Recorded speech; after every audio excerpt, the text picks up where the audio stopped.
Shane Chunning here. I wanted to do a video review on this one here is a PSE Bow Madness Epix. This one here comes in, it's a 32-inch axle-to-axle bow. And on this particular bow, it's a 70-pound model. Draw length-wise, you can get it in 24 inches to 30 inches.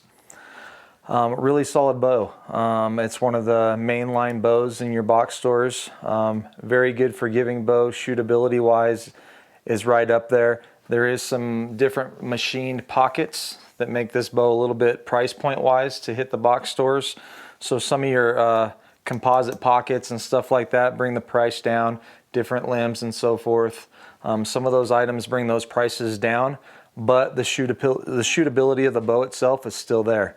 So we wanted to walk through that today and go through the high, the pros, the cons, the different aspects of it, and we'll give you that rundown. Okay, here we have, when the bow came out of the box, the PSE Bow Madness Epix, this bow itself is 70-pound bow, peaks out, generally should peak out at about 72 pounds. Out of the box, right out of the box, it only peaked out at 68 pounds. So yes, it's a box store bow brand as far as the main line. Get you in the box store, get you a good price, but there's no reason why you can't get these things set up and drive in tacks out of the box after some tweaking. So to get this bow back into spec and get the poundage up, basically what I did is, these are your cables. You got your control cable and your bus cable. This being your bus cable, this being your control cable. It's a hybrid cam bow with a split harness up top. Makes it great for adjustability on lateral knock travel. We'll talk about that a little bit more later. But to get that into spec, and as far as actually getting the bow to peak out, just over 70 pounds, I'd like to get it about 71. So from 68 to 70.7 pounds, I took the bus cable and the control cable and put 6 full twists in each cable, bringing the peak weight from 68 to 70.7 pounds. And that gets you about your range. It'll get you better performance. Your cam rotation will be better and everything else. Draw cycle in general will feel better as well once these things are actually back into spec where they need to be at their peak poundage. The most important thing is peak poundage and draw weight. Draw weight and draw length. So with peak poundage, we know on 70-pound bows, they're going to range from 70 to 72 pounds, roughly, give or take, depending on the make and model. On the draw length, these are rotating mods.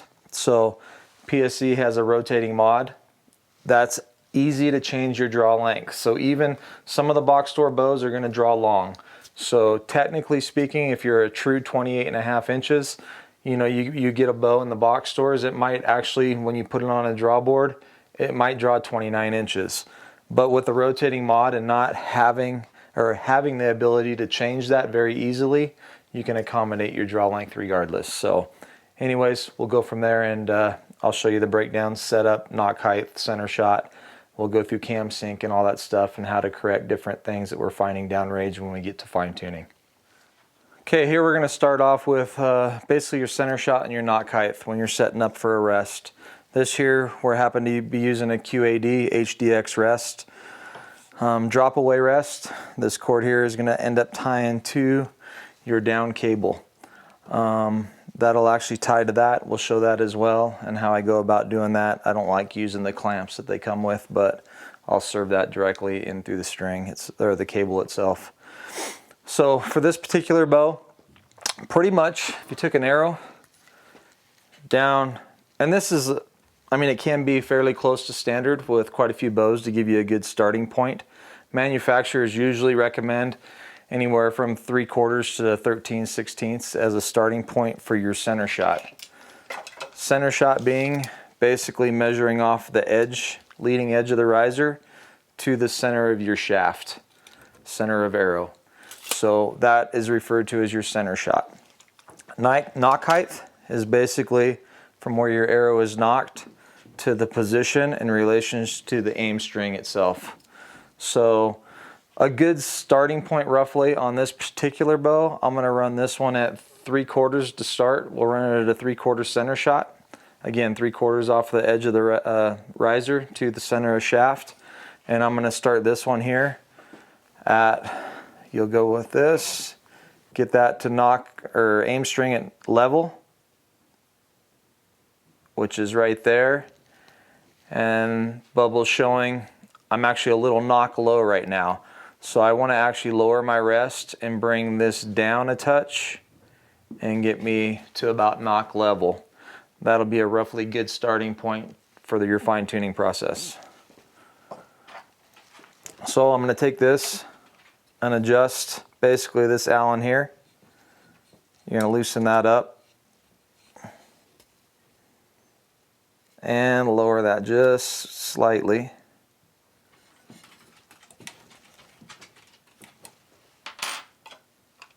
And then we will double check that.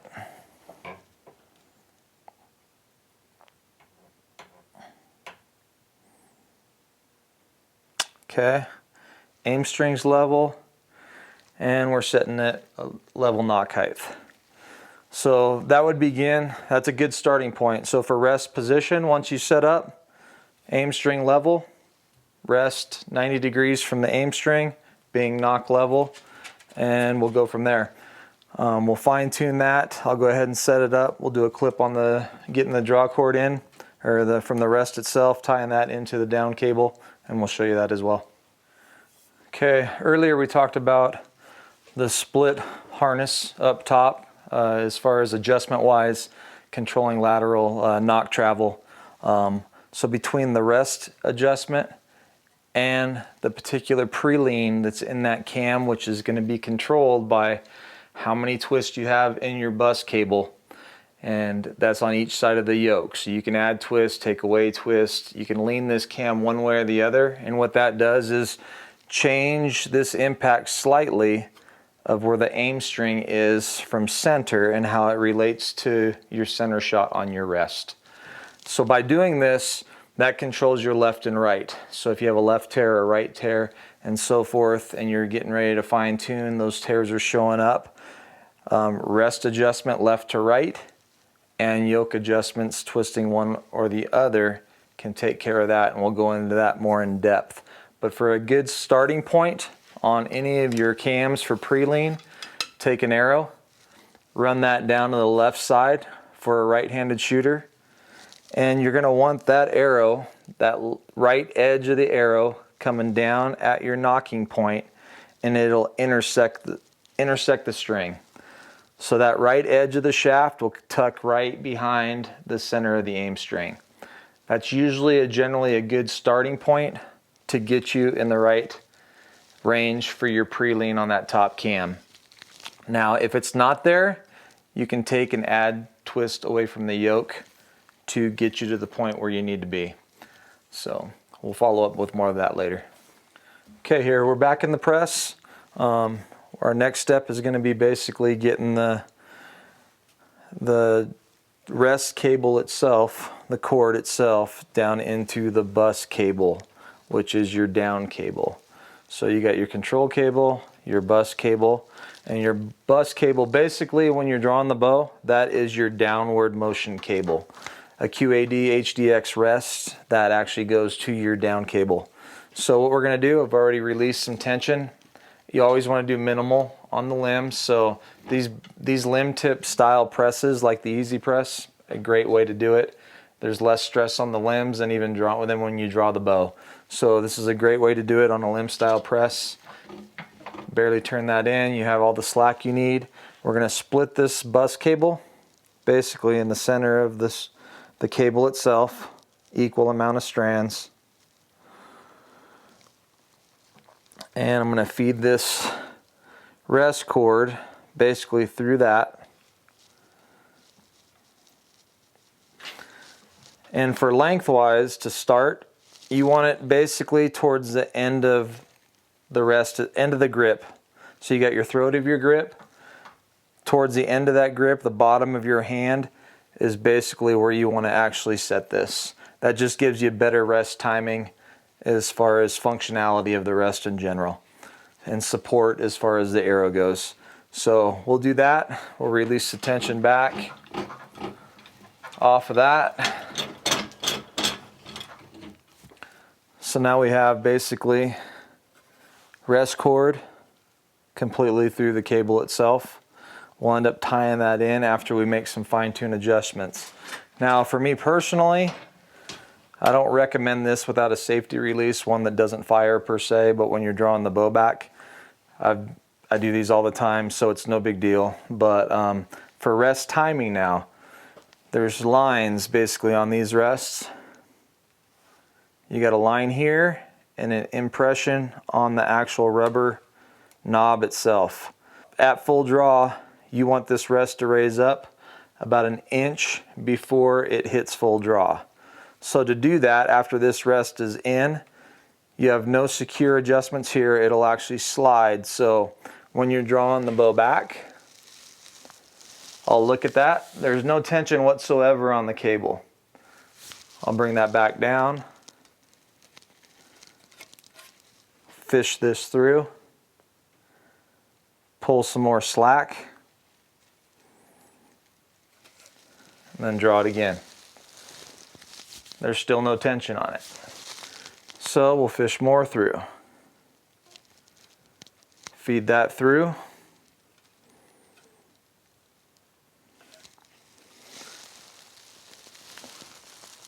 Starting to get tension on it. That's actually too much. We're well before full draw, so I'll lighten up on that tension a little bit. Draw back. Not quite enough.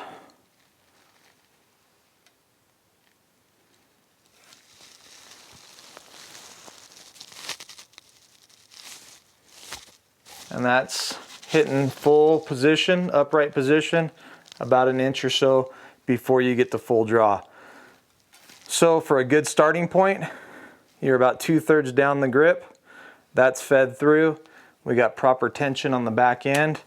I will end up cutting that off there, burn that, and serve this in. We'll show that as well.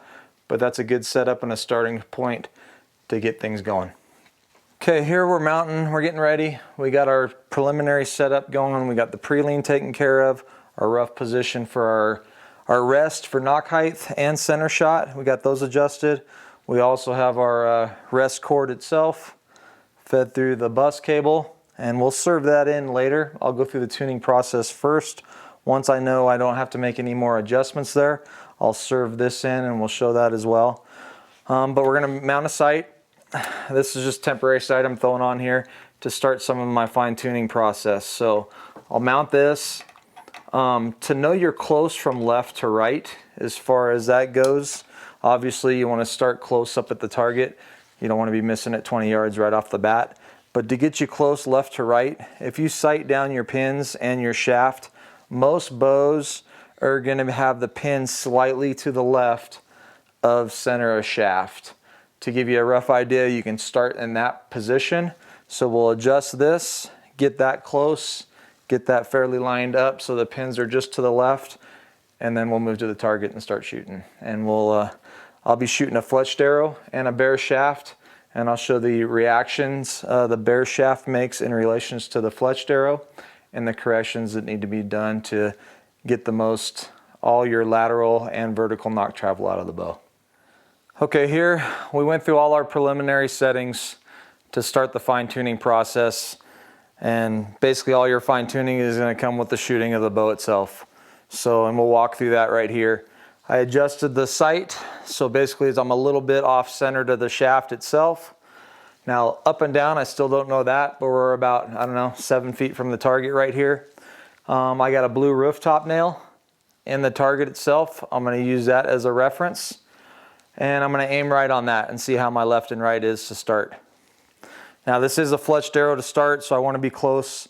That way when we get into the bare shaft, I know I'm going to be close to on target, and we'll talk about the corrections and the reaction a bare shaft makes.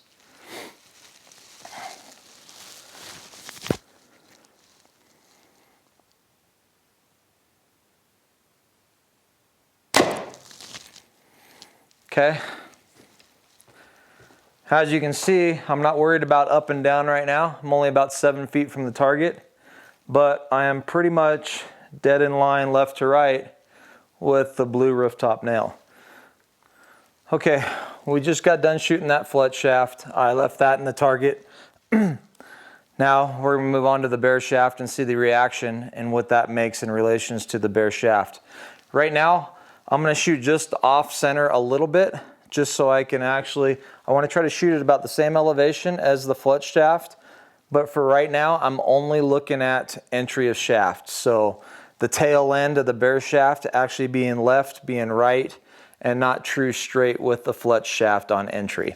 And that also relates to also up and down as well. So you could be tail high, tail low. We're only looking for entry at this point.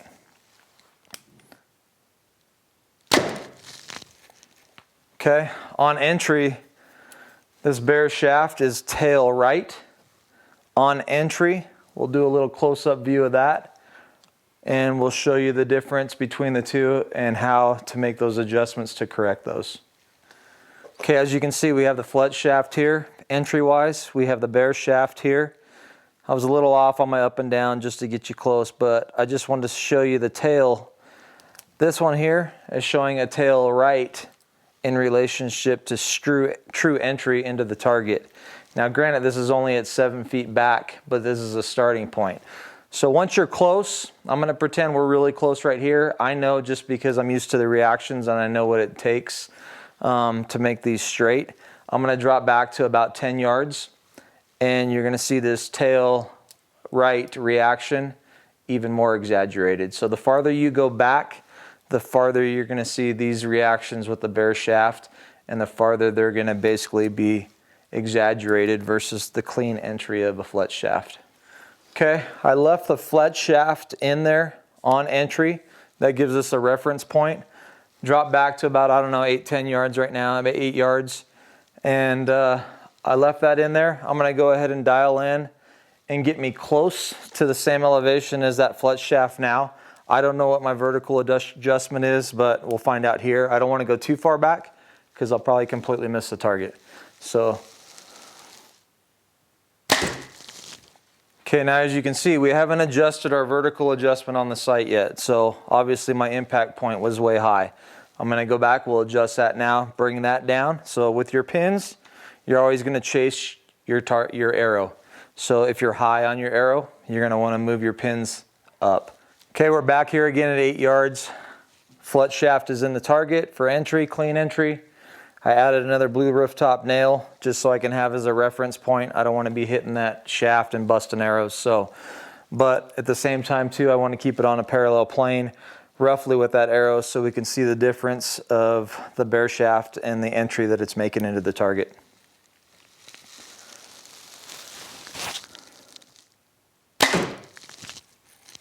Okay, let's go look at that.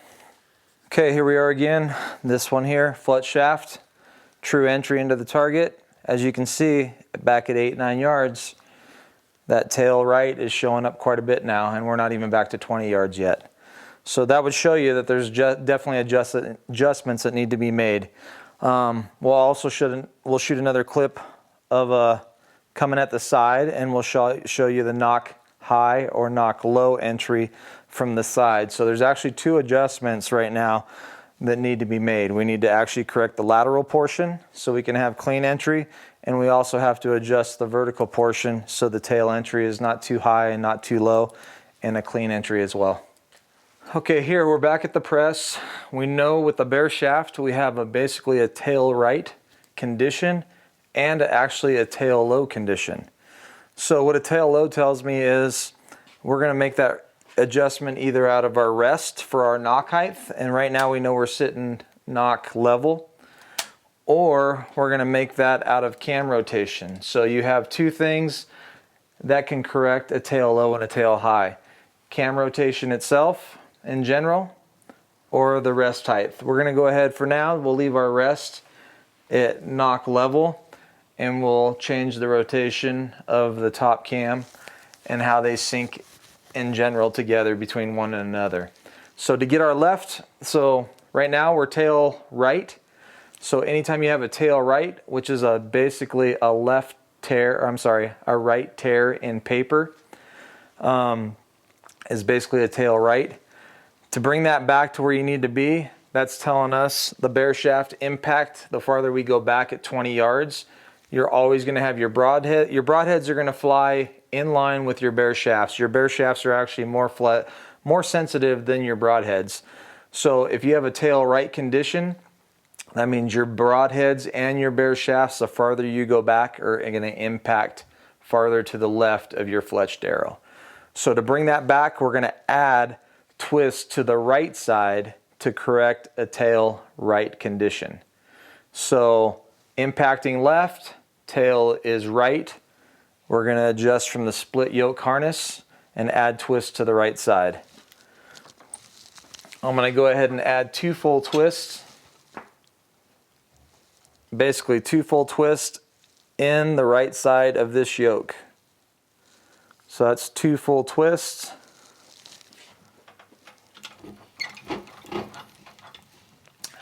And by doing that, doing those 2 full twists on the right side, you're actually changing cam sync in general as well. So a tail low condition tells me that I need to actually have the top cam hitting before the bottom cam does.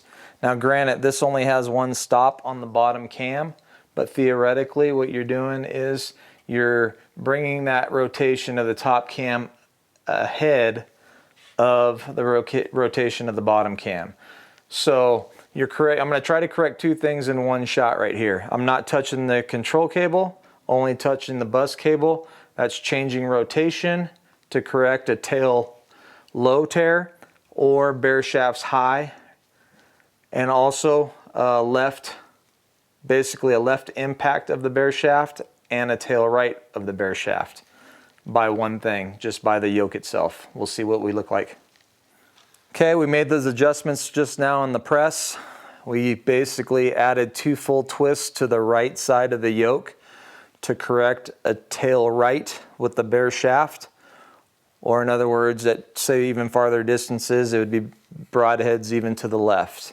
So to correct that kind of impact, added 2 full twists. Keep in mind, that changes cam rotation as well, because we're trying to clean up a tail low condition as well. So we'll see what we look like on this. Okay, here we are again. We got fletch shaft clean entry from left to right, and there's no tail left or right. We got clean straight entry, and then we have our bare shaft. You can see the tail right condition is completely gone. We're looking pretty good and straight and true with one to another. Now we'll show another clip looking to the side, but you'll see that cam rotation correction by only adding twist to the bus cable hasn't quite fixed our tail low condition, and we'll talk about that more. Okay, we're back in the bow vise. We can't, for whatever reason, not sure, we're looking at that tail low condition now. So we tried to get that adjustment out of just strictly twisting the right side of the yoke, which is the split bus cable here, to try to correct that with cam rotation, and that didn't work its way out. But as you can see here, now through some adjustments, it could have been me basically making final tight adjustments on the rest itself, double checking everything, which I'm actually sitting in a knock low position right now. So this is telling me I'm not even knock level right now. And the reason why I'm getting, well, part of the reason why, a good part, that I'm getting the tail low condition with the bare shaft right now. So this is why it's critical to always back check yourself. Make sure nothing moved. Look at all the different aspects of it. Always go back to your knock height. Every time you make an adjustment, I mean, I only made 2 full twists in this, so that itself is not changing that much. The mistake probably, more than likely, came in when I was retightening the Allen bolt up and the QAD. So that rest basically probably slid up slightly. So we want to correct that. I'm going to make some adjustments, get that back to knock level. We'll reshoot again and see what further adjustments we need to make.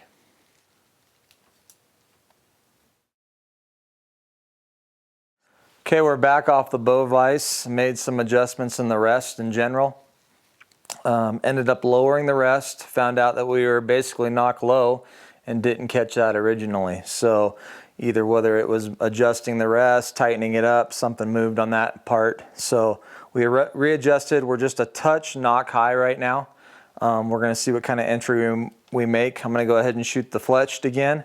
Again, the sight's not dead on. This is just strictly looking at entry of the bare shaft in relations to the fletched arrow. So I'm going to shoot the fletched arrow first, and then we're going to move on to the bare shaft and see how we look.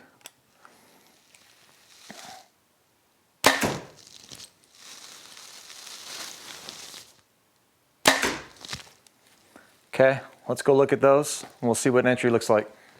Okay, as you can see, that adjustment changed a little bit. Part of this could be grip, or it could be just the way it deflected, because both of them, looks like this one deflected off the blue rooftop nail. And so this could give me a false entry right now.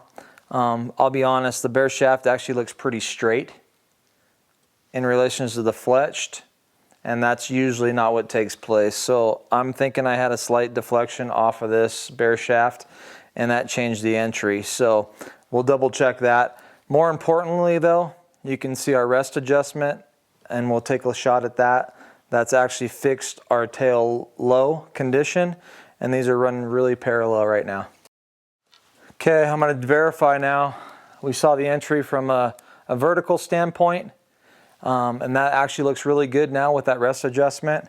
We're still getting a little bit of left to right. I'm not quite sure if that last group was because of the deflection off the blue top nails or not.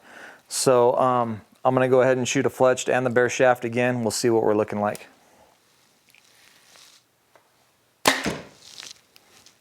And I'm going to keep those high off those rooftop nails just to see clean entry wise and what fine tuning adjustments still need to be made.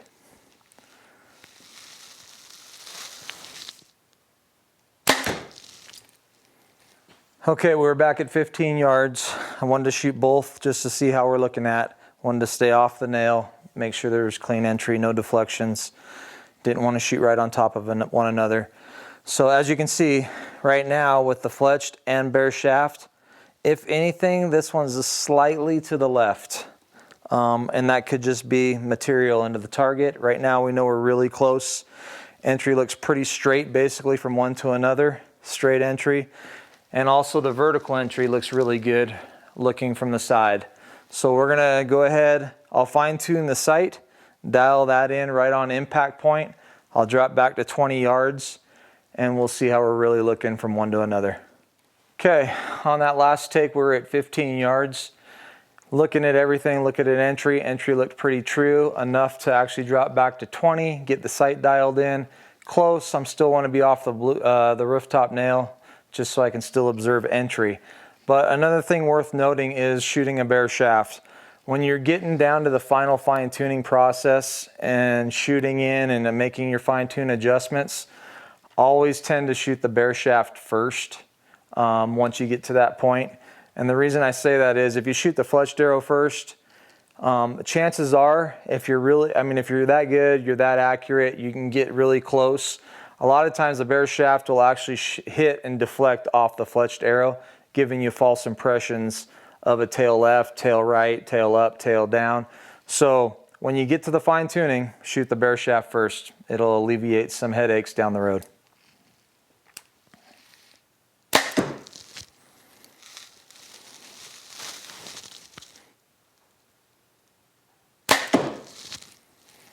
Okay, let's look at those.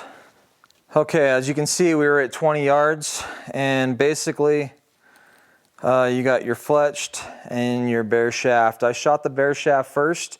I wanted to make sure basically there was no deflection off the fletched arrow at all, and then I followed up with the fletched arrow. So entry looks good. Entry looks clean from one to another. There's no tail left. There's no tail right. Entry's really true. My vertical entry, tail left and tail up, or tail up and tail down, however you want to do it, that's actually still looking true. I would say that's actually good to go. Your broadheads after this point and you get a bare shaft flying like this, chances are with your fletched arrow, once hunting season comes around and you start putting broadheads on there, you're not going to have any issues with broadheads whatsoever. You won't be moving sights. You won't be trying to retune. Everything it all works and comes together. So a lot more forgiveness when you have a setup like this. when you got the bare shafts and fletched flying together at 20 yards. Okay, as you can see, we walked you through basically the Bow Madness Epix. It's a mainline bow in your box stores. Went through the fine tuning process of bare shaft tuning. A lot of people don't get into that. Your box stores, a lot of your pro shops, none of those cover those fine details. But if you put that little extra effort in, the DIY guys, when you want to fine tune your bow and you can get them flying your bare shafts and your fletched arrows downrange like that, you're going to have far less problems when it comes to hunting season. We're going to show you some other cam systems. We got so many different cam systems. This one's here is a hybrid cam by PSE. And we'll show you more on the different cam systems in general, whether it's the overdrive binaries by Bowtech, your binaries in general by Elite and so forth, your solo cam designs, stuff like that. There's lots of information out there, and we'll have more for you later.